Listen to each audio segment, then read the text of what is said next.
Hello everyone, I'm Jenny and I hope you're all in good condition while watching my video.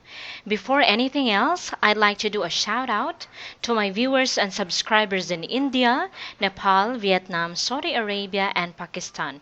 Thank you so much for watching my videos, and in case you haven't clicked on the subscribe button yet because it's your first time, please support my channel by subscribing and by clicking the bell button as well so that you'll be notified whenever I upload a new video. If you're taking the Ielts exam, expect that the speaking topics that were used last month or last quarter of last year might still be used. The new topics will probably come out on the second or third week of January 2021. But don't worry, I will upload the predicted topics for the speaking once they are out.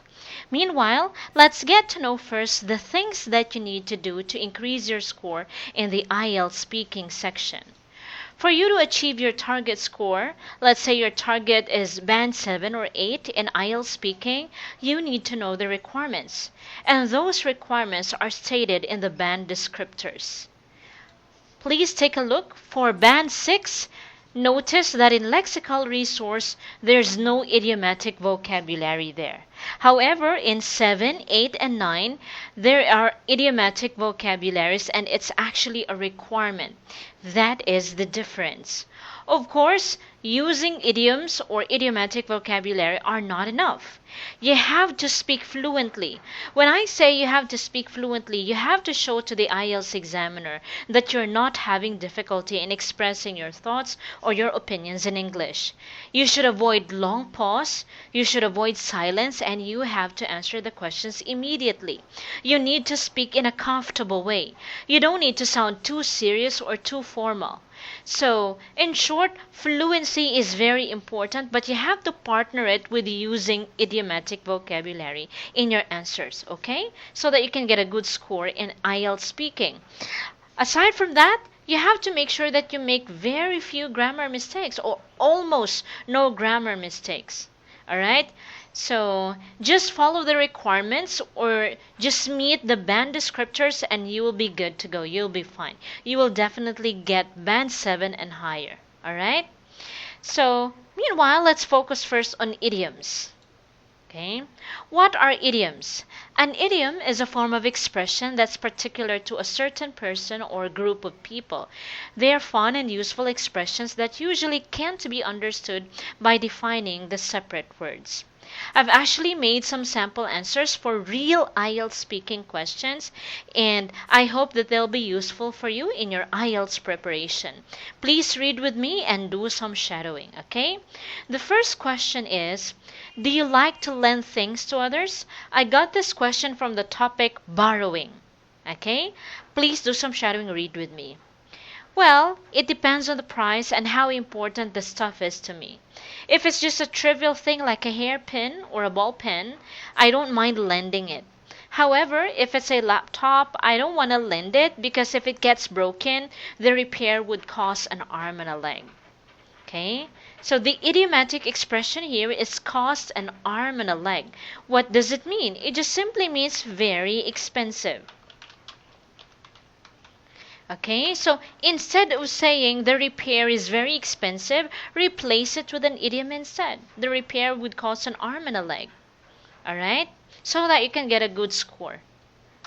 For example, my bags cost an arm and a leg because I bought them in Paris.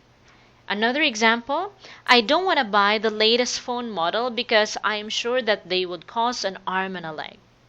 So don't worry on using this idiomatic vocabulary because I'm 100% sure that the IELTS examiner will still understand you. These are the same idiomatic expressions that I teach to my other students as well. Alright? Now let's move on to the next question. How do you feel when people don't return things they borrowed from you? I got this from the same topic, borrowing. Please do some shadowing and read with me. To be honest, I feel like it's driving me up the wall because it seems that they don't respect and acknowledge me as the owner. Sometimes I'm embarrassed to ask them to return my stuff and I think it's really frustrating. So if it's driving you up the wall, meaning it's making you annoyed. So this is the idiomatic expression here. Okay? Instead of saying, my husband is making me annoyed, try to say instead, my husband is driving me up the wall. Another example, I hate listening to that song because it's making me annoyed. That's too simple. You'll get a low score for that. Replace it with, I hate listening to that song because it's driving me up the wall. Alright?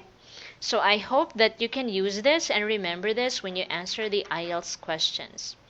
Let us continue. Do you watch sports? So this is a part 1 question. Please do some shadowing and read with me. Yes, once in a while I would watch sports, especially if it's the final game already. I think it's very effective to unwind and recharge my batteries. So recharge my batteries, it means it makes me feel better or to feel better. Example, traveling recharges my battery. Okay? Watching movies recharge my batteries. Okay? To unwind, it just simply means to relax. Okay? So try to use high level words so that you can get a much higher score. Okay? To relax is too simple, it's too common already. Once in a while, it just simply means sometimes. Instead of saying, yeah, sometimes I watch sports, that's too simple and that's too common, right? So replace it with once in a while. Okay? Now let us continue. This topic came from the topic picnic. This is also part 1 topic. What is the difference between a picnic and cooking at home? Please do some shadowing and read with me. I think having a picnic is more convenient because I can just buy some snacks at a grocery store.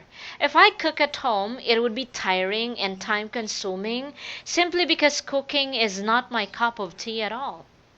So if it's not your cup of tea, meaning it's not your interest, you don't like it, that's what it means. Okay? Example, horror movies are not my cup of tea. So meaning, I'm not interested in horror movies. You can also use this idiom in a positive way. Example, baking is my cup of tea. I just enjoy baking so much. So meaning, you're interested in baking, you're good at it, right? Another good vocabulary, time consuming. So instead of saying, it takes a lot of my time, try to replace it with, it's time consuming. Alright? This is a beautiful expression and you can definitely get a good score if you use this, especially when you're speaking fluently. Alright? Now, let's move on to the last question. This topic came from the topic concentration, another part 1 topic. What may distract you when you're trying to stay focused? Please read with me. I think it would have to be the things that I have to do either at home or in school. Since I'm studying and working at the same time, I always have a lot on my plate. I think those things are so distracting. So if you have a lot on your plate, meaning you have many things to do. Meaning you're very busy, right? Instead of saying, I'm sorry, Jenny, I can't hang out with you this weekend because I'll be very busy. Try to say instead, I can't hang out with you because I will have a lot on my plate this weekend. Right? So be confident in using this idiom because I'm sure that the examiner will still understand you. I've heard this idiomatic expression several times in interviews. Okay? Instead of saying, well, I think, well, I believe, that's too simple and that's too short, right? You can use or you can